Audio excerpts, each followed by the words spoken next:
अनिल परब यांची थोड्याच वेळात पत्रकार परिषद। गृहराज्यमंत्री योगेश कदम यांनी निलेश घायवळेला शस्त्र परवाना दिल्याच्या आरोपाप्रकरणी बोलण्याची शक्यता। निलेश घायवळेला शस्त्र परवाना दिल्याप्रकरण आणि या प्रकरणी आरोप प्रत्यारोपांच्या फैरी। राम शिंदेंच्या सांगण्यावरूनच बंदुकीचा परवाना दिला असावा, रोहित पवार यांचा आरोप। 2 सप्टेंबरचा GR रद्द करण्याच्या मागणीकरता ओबीसींचा उद्या नागपूरमध्ये मोर्चा।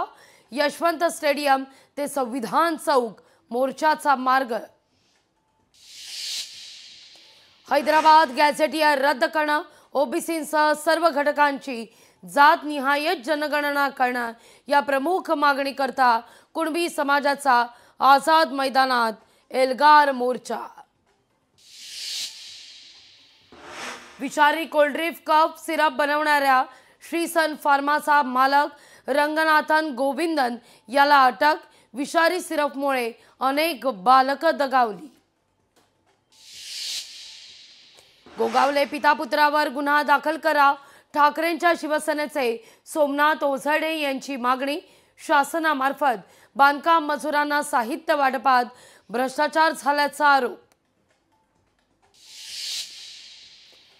राज्यातील 86,000 वीज कर्मचारी, अभियंते, अधिकारी आणि 42,000 कंत्राटी कामगार वीज कंपन्यांच्या खासगीकरणाच्या विरोधात संपावर।